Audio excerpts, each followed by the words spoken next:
ವೈದ್ಯರ ನಿರ್ಲಕ್ಷ್ಯಕ್ಕೆ ಬಾಣಂತಿ ಬಲಿ, ಆಸ್ಪತ್ರೆ ಎದುರು ಸಂಬಂಧಿಕರ ಆಕ್ರೋಶ, ಹೈಡ್ರಾಮಾ.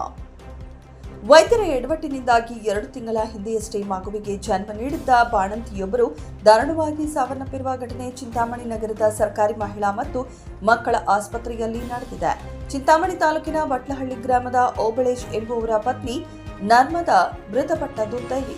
2 ತಿಂಗಳ ಹಿಂದೆಯಷ್ಟೇ ಗಂಡು ಮಗುವಿಗೆ ಜನ್ಮ ನೀಡಿದ್ದ ನರ್ಮದಾ ಅವರಿಗೆ 2 ಮಕ್ಕಳಿದ್ದಾರೆ. ಇತ್ತೀಚೆಗೆ ಕುಟುಂಬ ನಿಯಂತ್ರಣ ಶಸ್ತ್ರಚಿಕಿತ್ಸೆಗೆ ಒಳಗಾಗಿದ್ದ ಅವರು 2 ದಿನಗಳ ಹಿಂದೆಯಷ್ಟೇ ಆಸ್ಪತ್ರೆಯಿಂದ ಬಿಡುಗಡೆಯಾಗಿದ್ರು. ಆದರೆ ಶಸ್ತ್ರಚಿಕಿತ್ಸೆಯಾದ ಜಾಗದಲ್ಲಿ ಅತಿಯಾದ ನೋವು ಕಾಣಿಸಿಕೊಂಡ ಹಿನ್ನೆಲೆಯಲ್ಲಿ ಶನಿವಾರ ರಾತ್ರಿ ಮತ್ತೆ ಆಸ್ಪತ್ರೆಗೆ ದಾಖಲಾಗಿದ್ರು. ಆದರೆ ಚಿಕಿತ್ಸೆ ಫಲಕಾರಿಯಾಗದೆ ಆಸ್ಪತ್ರೆಯಲ್ಲೇ ಸಾವನ್ನಪ್ಪಿದ್ದಾರೆ. ವೈದ್ಯರ ನಿರ್ಲಕ್ಷ್ಯವೇ ಈ ಸಾವಿಗೆ ನೇರ ಕಾರಣ ಎಂದು ಕುಟುಂಬಸ್ಥರು ಗಂಭೀರವಾಗಿ ಆರೋಪಿಸಿದ್ದಾರೆ.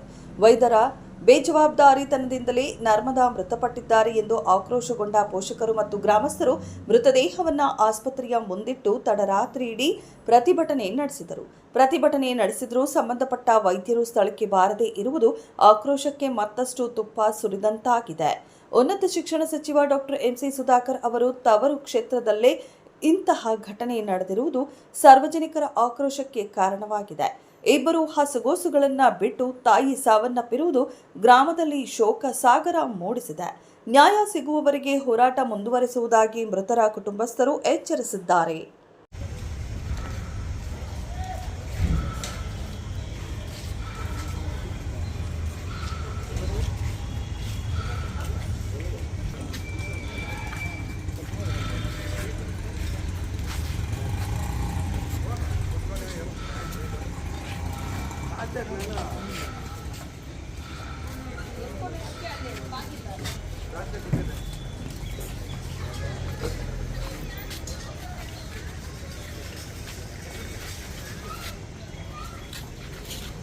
ಸುಧಾಕರ ಹಿಂದೆ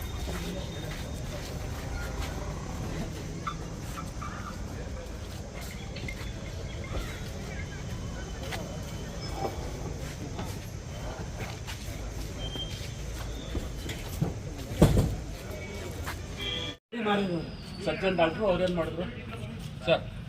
ಮತ್ತೆ ಇವರು ಅವ್ರ ಯಜಮಾನ್ರು ಏಕೆ ಊಟ ಕುಡಿಯಲ್ಲ, ಏನಾಗಿದೆ? ನಾರಾಯಣ ಡಾಕ್ಟರ್ ಹೇಳಿರೋದು. ನಾರಾಯಣ ಸ್ವಾಮಿ ಡಾಕ್ಟರ್ ಏನು ಹೇಳಿದ್ರು? ಹಿಂಗೆ ಪ್ರಾಬ್ಲಮ್ ಆಗಿದೆ, ಕರಿ ಕಟ್ ಮಾಡಿದ್ದಾರೆ, ಊಟ ತಿನ್ನ ಕರಿ ಕಟ್ ಮಾಡಿದ್ದಾರೆ, ಅನ್ನನಾಳನ್ನ ಕಟ್ ಮಾಡಿದ್ದಾರೆ ಅಂತ. ಕರಳು ಅಂತ ಹೇಳಿದ್ರೆ ಅನ್ನನಾಳದ್ದು ಕರಳು, ಅನ್ನಲದ್ದು ಕಟ್ ಮಾಡಿದ್ದಾರೆ, ಕಟ್ ಮಾಡಿಬಿಟ್ಟಿದ್ದಾರೆ. ಮತ್ತೆ ಅದನ್ನ ಅವ್ರ ಕೈಲಿ ಆಗಿದ್ರೆ ಅವ್ರು ಹೇಳ್ದಿರ ನಿಮಗೆ ಈ ತರ ಮಾಡ್ತಾ ಇದ್ದಾರೆ. ಡಾಕ್ಟ್ರು ಕಟ್ ಮಾಡಿದ್ದಾರೆ, ನಮ್ಮನ್ನ ಕರ್ಕೊಂಡೋಗಿ ನಾನು ಪೈಪ್ ಹಾಕಿ ಜೈಂಟ್ ಹಾಕಿದ್ದೀನಿ ಅಂತ ಅವರು ಮತ್ತೆ ಅದನ್ನ ಅನ್ನನಾಳನ್ನ ಮತ್ತೆ ಜೀವನ ಮಾಡಿ ಮತ್ತೆ ಆಪರೇಷನ್ ಮಾಡಿದ್ವಿ ಅಂತ ಹೇಳ್ಬಿಟ್ಟು ಅವರು ನಾರಾಯಣ ಸ್ವಾಮಿ ಸರ್ಜ್ ಆಗೋಗ್ಬಿಟ್ಟಿತ್ತು ಪೇಷಂಟ್. ಸೀರಿಯಸ್ ಆಗಿತ್ತು.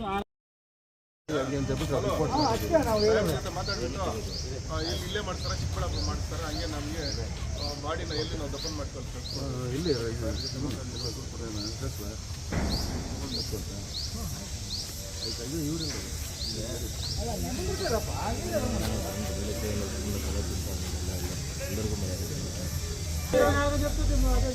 3వ తారీఖు వచ్చింది. 23వ తారీఖు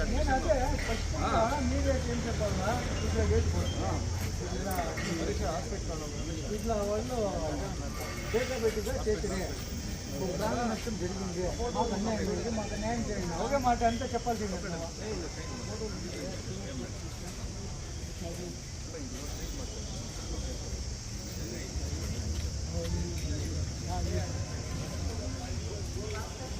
ಅದನ್ನು ನಮ್ಮ ಗಮನಕ್ಕೆ ತಿಳಿಸಿಲ್ಲ. ಆ ಹುಡುಗಿ ಪ್ರಜ್ಞೆ ಬಂದಾಗ ಹಿಂಗೆ ನಡೆದಿದೆ, ಮಾತಾಡ್ತಿದ್ರು, ನನಗೇನೋ ಕಟ್ಟಾಗಿದೆಯಂತೆ, ನಾನು ಸತ್ತೋಗ್ತೀನಂತೆ ಅಂತ ಮಾತಾಡೋರು ಇವ್ನಿಗೆ ಹೇಳಿದ್ದಾರೆ ಪ್ರಜ್ಞೆ ಬಂದಾಗ.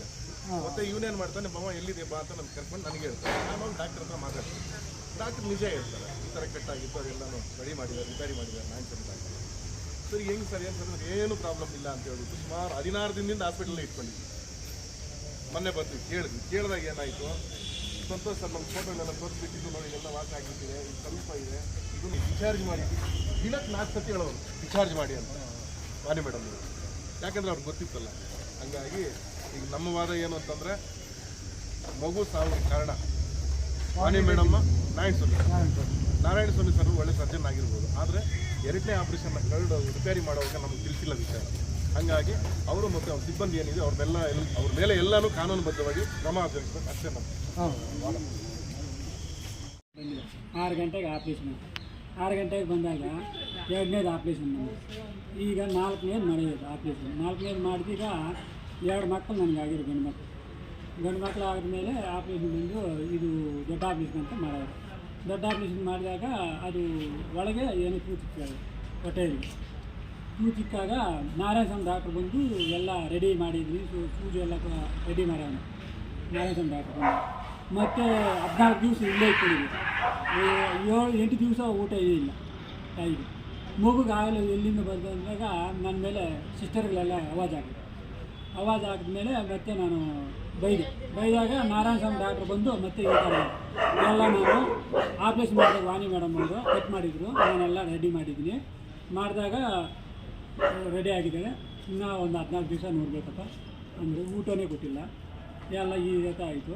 ಮತ್ತು ಗುರುವಾರ ಸಾಯಂಕಾಲ ಬಂದು ಎಲ್ಲ ಡಾಕ್ಟ್ರು, ಸಂತೋಷ್ ಡಾಕ್ಟ್ರು ಎಲ್ಲ ಸ್ಟಾಫ್ ಎಲ್ಲ ಬಂದು ಮಾತಾಡಿ ಎಲ್ಲ ಆರಾಮಾಗೈತಪ್ಪ, ಎಲ್ಲ ಫೋಟೋ ನೋಡು, ಎಲ್ಲ ವಾಸಿ ಆಗಿದೆ, ಈಗ ಕರ್ಕೊಂಡು ಹೋಗ್ಬೋದು. ನಾನು ಸಾಯಂಕಾಲ ಹಿಂಗೆ ಸ್ನಾನ ಮಾಡಿಲ್ಲ, 15 ದಿವಸ ಮೇಲೆ ಆಗಿತ್ತು ಸ್ನಾನ ಮಾಡಿಲ್ಲ. ನಾನು ಕರ್ಕೊಂಡು ಹೋದೆ. ಮತ್ತು ರಾತ್ರಿ ಭಾನುವಾರ ರಾತ್ರಿ ಏನಾಯ್ತಂತೆ ಸೊಂಟ ನೋವ್ತಾಯ್ತಂತೆ. ಮತ್ತು ಹಾಸ್ಪಿಟ್ಲಿಗೆ ಬಂದಿದೆ. ಹಾಸ್ಪಿಟ್ಲಲ್ಲಿ ಒಳಗೆ ಹೋಗಿ ತೀರೋಯ್ತು. ಇದು ಆಪ್ರೇಷನ್ ಮಾಡೋರು. ಅದರಲ್ಲಿ ಏನು ಮಾಡಿದ್ರು ಗೊತ್ತಿಲ್ಲ. ಆಪ್ರೇಷನ್ ಮಾಡೋರೆ ಇದೆಲ್ಲ ಹೇಳ್ತಾವ, ಇಲ್ಲೊಂದು ಮಾಡೋರು ಮಾಡಿಬಿಟ್ಟು ಇದು ನಮಗೆ ಏನು ಗೊತ್ತಾಗಿಲ್ಲ ಅಂತ ಎಲ್ಲ ನಮ್ಗೆ ಗೊತ್ತಾಗಿಲ್ಲ. ನಾನು ಅವಾಜ್ ಆದಮೇಲೆ ನಾರಾಯಣ ಡಾಕ್ಟ್ರ್ ಬಂದು ಈ ಥರ ಹಿಂಗೆ ಮಾಡಿದ್ದಾರೆ, ಕಟ್ ಮಾಡಿದ್ರು, ನಾನು ರೆಡಿ ಮಾಡಿದ್ದೀನಿ, ಎಲ್ಲ ವಾಸಿಯಾಗಿದೆ, ಎಲ್ಲ ಆಸ್ಪತ್ರೆ ಬಿಲ್ಲು ಎಲ್ಲ ಆಚೆನೆ, ಎಲ್ಲ ಇದೇ ಮೆಡಿಕಲ್ ಸ್ಟೋರಲ್ಲಿ 27,000 ಮೆಡಿಕಲ್ ಬಿಲ್ಲು ಎಲ್ಲ ಹಾಕಿದ್ದೀನಿ. ಇಟ್ಕೊಂಡು ಬಂದು ಎಲ್ಲ ನಂದೇ ಸ್ವಂತ. ಇವರಿಂದ ಏನು ಕೊಟ್ಟಿಲ್ಲ. ಗ್ಲುಕೋಸ್ ಬಾಟ್ಲು ಕೂಡ ಕೊಟ್ಟಿಲ್ಲ. ಆ ಥರ ನಮಗೆ ಇಲ್ಲಿ ಫಸ್ಟ್ ಆಪ್ರೇಷನ್ ಯಾವುದು ನಾರ್ಮಲ್ ಡೆಲಿವರಿ, ಮುದ್ದೆನಲ್ಲಿ ನಾರ್ಮಲ್ ಡೆಲಿವರಿ ಅಷ್ಟೇ. ಎಲ್ಲ 2 ಮಕ್ಕಳು ನಾರ್ಮಲ್ ಡೆಲಿವರಿ. ಈಗ ನ್ಯಾಯ ಬೇಕು ನಮಗೆ. ನಮ್ಮ ಹೆಂಡತಿ ತೀರೋಗಿದೆ, 24 ವರ್ಷ ಅಷ್ಟೇ ತೀರೋಗಿದೆ.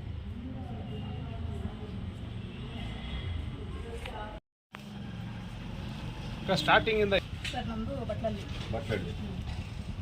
ಈಕೆ ಏನಾಗಬೇಕು ನಿಮಗೆ? ತಂಗಿ ಆಗಬೇಕು. ಇವರಿಂದ ಯಾವಾಗ ಅಡ್ಮಿಟ್ ಮಾಡಿದ್ರಿ ನೀವು? ಸರ್ 24ನೇ ತಾರೀಕು. ಏನಕ್ಕೆ ಮಾಡಿದ್ರಿ? ಮಕ್ಕಳಾಗ್ದಿರ ಆಪರೇಷನ್ ಮಾಡಿದ್ವಿ. ಮಕ್ಕಳು ಅಂದರೆ ಟ್ಯೂಬ್ಯಾಕ್ಟಮಿ ವೆಸಾಕ್ಟಮಿ ನಿಮ್ಗೆ ಗೊತ್ತಿಲ್ಲ ಏನು ಅಂತ. ಸಂತಾನ ಹರಣ ಶಸ್ತ್ರಚಿಕಿತ್ಸೆ ಅಂತ ಹೇಳ್ತಾರೆ ಅದನ್ನು. ಅದನ್ನ ಲೇಸರ್ ಕೈ ಆಪರೇಷನ್ ಮಾಡಿದ್ರು ಇವರಿಗೆ. ಆ ಕೈ ಆಪರೇಷನ್ ಮಾಡಿದ್ದು ಯಾವಾಗಮ್ಮ? 24ನೇ ತಾರೀಕು. 24ನೇ ತಾರೀಕು. 24ನೇ ತಾರೀಕಿಂದ ಇವ್ರು ಆರಾಮಾಗಿದ್ದೀರಾ? ಸರ್ ಆರಾಮಾಗಿಲ್ಲ. ಏನಾಗಿತ್ತು ಅವ್ರಿಗೆ ತೊಂದರೆ? ಸರ್ ಏನು ಊಟ ಕೊಡ್ತಾ ಇಲ್ಲ, ಹಾಲು ಬರ್ಲಿಲ್ಲ. ಅವ್ರೇನು ಹೊಟ್ಟೆಲಿ ಇನ್ಫೆಕ್ಷನ್ ಆಗಿದೆ ಅಂತ ಏನು ಊಟ ಕೊಡ್ಬೇಡ ಅಂತ ಊಟ ಕೊಡ್ತಾ ಇಲ್ಲ. ಊಟ ಕೊಡ್ಲಿಲ್ಲ ಅಂತ ಎಷ್ಟು ದಿವಸ ಆಯ್ತು ಹೇಳಿದ್ ನಿಮಗೆ? ಅವ್ರು ಎಷ್ಟು ದಿವಸದಿಂದ ಅವ್ರನ್ನ ಉಪವಾಸ ಇಟ್ಬಿಟ್ರು? ಸರ್ 7 ಡೇಸ್ ಇತ್ತು. ಗ್ಲೂಕೋಸ್ ಅಲ್ಲಿ ಹಾಕ್ತಾ ಇದ್ರ? ಗ್ಲೂಕೋಸ್ ಇಂಜೆಕ್ಷನ್ಸ್ ಅದೇನನ್ನ ಇದ್ರು ಕೊಡ್ತಾ ಇದ್ರು.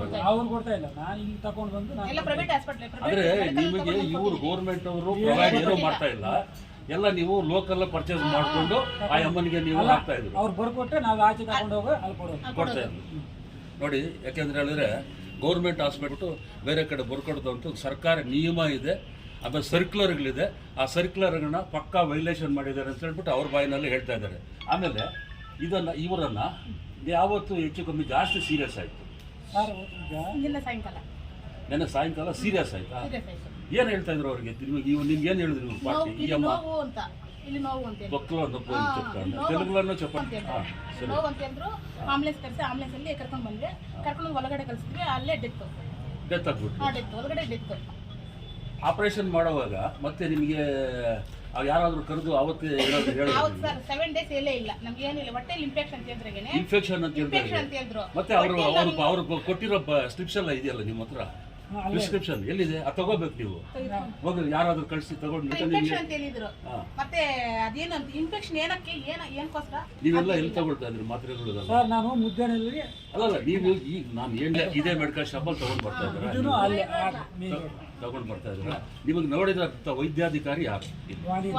ವಾಣಿ ರೆಡ್ಡಿ ಅವರೇ ನೋಡ್ತಾ ಇದ್ದೀರಾ? ಅವತ್ತಿಂದ ಮೊದಲಿಂದಾನು ಮೊದಲು ಈಗ ಅಲ್ಲ ಎಲ್ಲಾದ್ರೂ ಇರ್ಲಿ ನೋಡ್ತಾ ಇದ್ರು. ಮಗು ನೋಡ್ತಾ ಇದ್ದಿದ್ದು ಯಾರು? ಮೊದಲು ನೋಡ್ತಾ